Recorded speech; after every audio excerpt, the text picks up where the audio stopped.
go back through your history, looked at everything of this 6x5, they'll tell you where they're killable. So if we put our time in on this buck, I think we will eventually cross paths.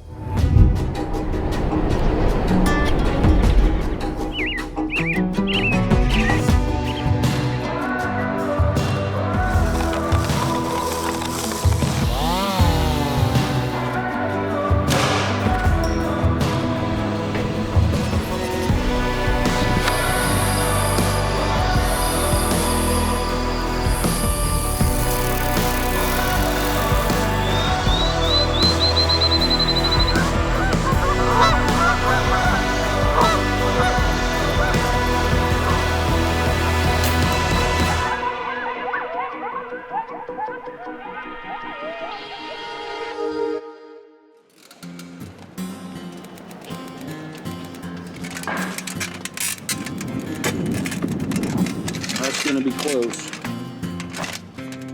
What's up, Rod? How we doing? Josh? We're here at Owen's, and this is gonna be show 1 of 2 from the Owen Reigler Shed Hunt weekend. Basically, today, you know, where we find ourselves, Southern Iowa, if you guys have been following along on social media, or you stopped at the Hour Deer Classic, Owen had a big side to this buck he calls a 6x5. And after talking to him, you know, they were able to find the second antler, and 2, as of right now, this is gonna be his #1 target. And so Ryan and I were discussing with Owen, you know, one of the things, he's a really great friend of ours, right? And we get the opportunity to dive deep into his mind, his process, and some of the things that, you know, to him seem super simple, and he's done them so many times. I was like, man, we really should build an episode of just how do you work backwards with historical information. So that led to today's show. And he is setting up the archery range here right now. We've got Nebraska turkey hunting coming up, so that's why I brought my bow. But main thing we're doing today is we're gonna try to dive deep into Owen's mind. He's gonna not only set up the stage of the history of the 6x5 buck, some of the things that he's considering to catch up to the deer next year, but most importantly, a more general approach to just what things does he look at, why does he consider them. We're gonna start with some shooting, we're gonna move to the map, and then we're actually gonna be able to go put boots on the ground. And so today, I'm really excited for it. Hope you guys take something away from it. And most importantly, if you have questions about anything Owen covers today, drop them on the comment section. We'll do our best to answer it with Owen, or Owen does a really great job of commenting himself. And then expect a second show of the shed hunt tomorrow. Just like the River Farm, gonna be a full day of camaraderie, good food, but most importantly, I think Owen's one goal was what, 52 antlers? 52 in a day. Love you guys. I hope we find them, buddy. Mike Reed's on spring break. You know, we can plan an extra few if we gotta get over the top. Throw a couple out there to get to 52, so be it.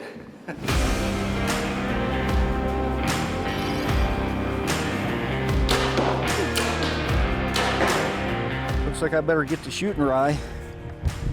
Only 1 X out of the 2 of those.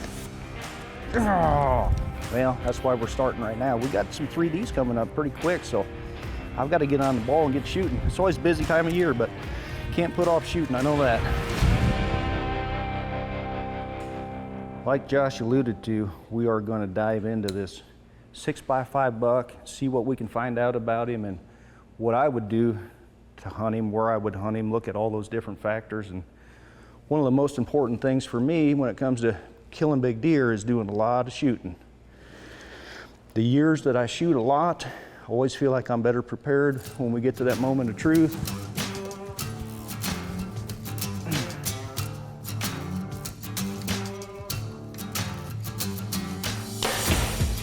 How?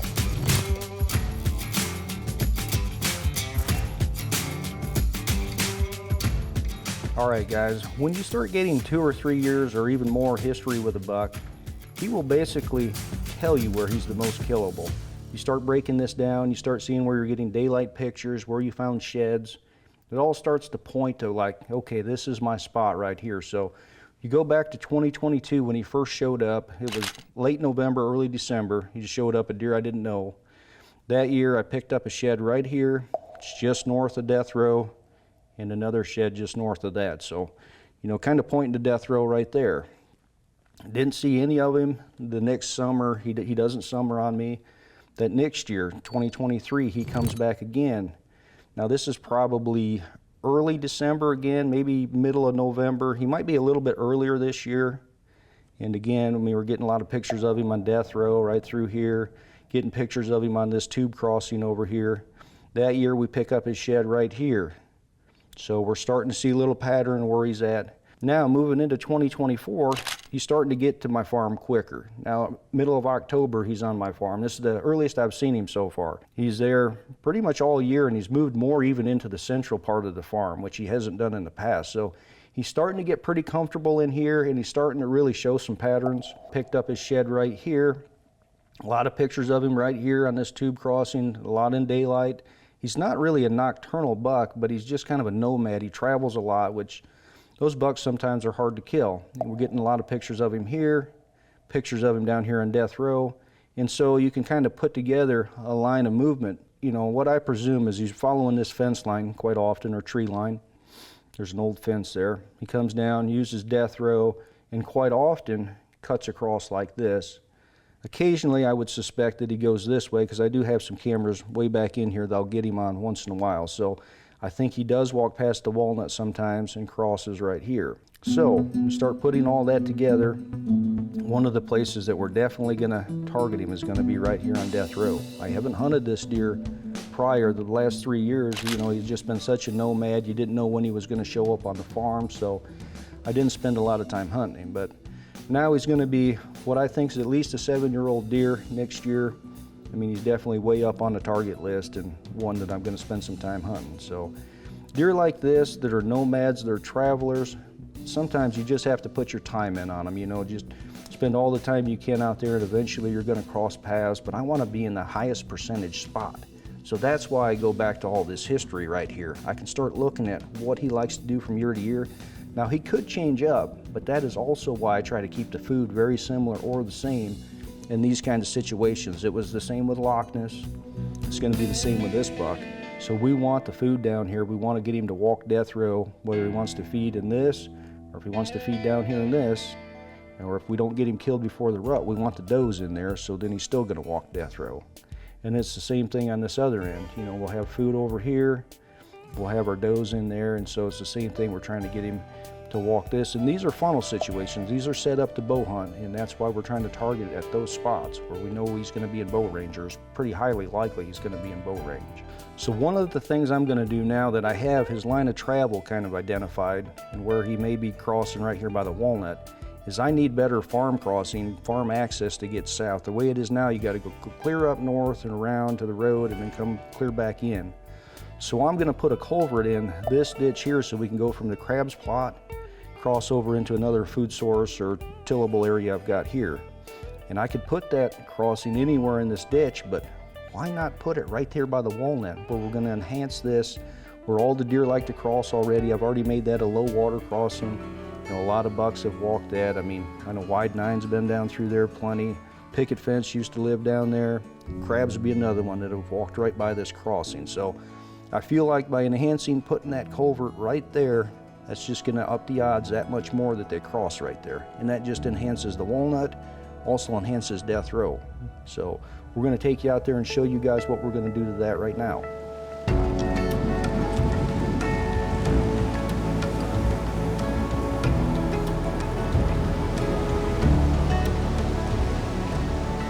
Here we are, the infamous death row, one of my favorite spots on earth. I'm going to break down real quick why this spot's so good. I know we've talked about it before, but you've got a tree line, fence line that runs quite a distance north and south right here, so the deer like to follow that. You've got another draw that goes up here to the northeast, and another one that goes farther east, so you've got all this stuff converging. Another fence line, tree line that goes east-west right here that they definitely follow, especially on the food side of this. And then a lot of bedding back through here, and it's even a lot of bedding as you go north and east. There's a lot of CRP, native grass and stuff, so you've got bedding areas both sides of death row, so naturally they're going to come here for the food and just travel back and forth. Path of least resistance, baby. So we've got several stands right here. We got it kind of littered, and it sets up for if they're hitting one food source or another, it just affords you to be able to cover that food source and death row. So like over here at the redneck, I mean, you can shoot, you know, where I killed Wide Nine right there, you can shoot that. And this side we've got the walnut. If they're over here, if they're using this like they were a lot last year with the beans, and we had the monster buck drilled into the standing beans there, cover that from the walnut. So such a good spot. It's all right to have 2 or 3 sets, you know, that close together, just to afford you a little bit different nuance on all those. So excellent setup. So this is one of the spots I get a lot of pictures of the 6x5 right here. Enforcer, of course, they walk death row. Got the scrape post here. I mean, right next to the walnut, 20-yard shot. You know, I try to put them out 20 yards to give yourself a good shot. And then as you go down this direction on the crabs plot, I've got a tube crossing down there and a couple more tree stands. Again, it's set up like this to where you can shoot the food depending on which tree stand you pick. So from there, we're just going to talk about the food, what I'm going to do with the food here. So first I'm going to enhance death throw. I want to get this all clover. Maybe we can catch him early just feeding on clover. You know, maybe he comes down in here, we catch him just like that before the rut.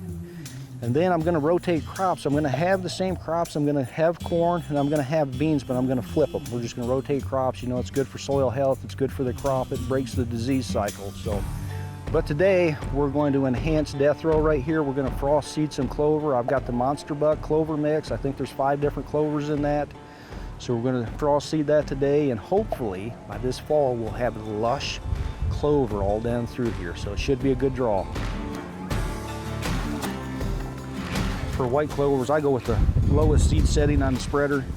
Now if you're doing like crimson or something's a little larger seed, you might have to open that up just a little bit. Whoo, she's getting windy.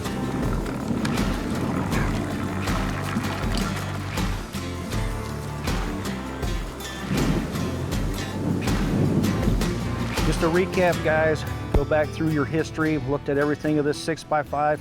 They'll tell you where they're killable. So if we put our time in on this buck, which is what it'll take for this deer, we'll put our time in, but I think we will eventually cross paths. So looking forward to that. We got our frost seeding done. Now it just got to come back in the spring, get our tillable stuff in, and then we'll have our fall plots as well. So looking real good to have this set up just the way I want it.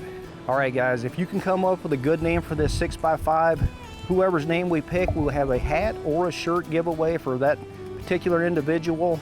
And tomorrow is the shed hunt. We're gonna have perfect conditions, cloudy, and we're gonna catch a rain tonight. So that's as good as you can get. I hope we find them all. As always, guys, thanks for watching. We'll see you on the next one. Thank you, everyone.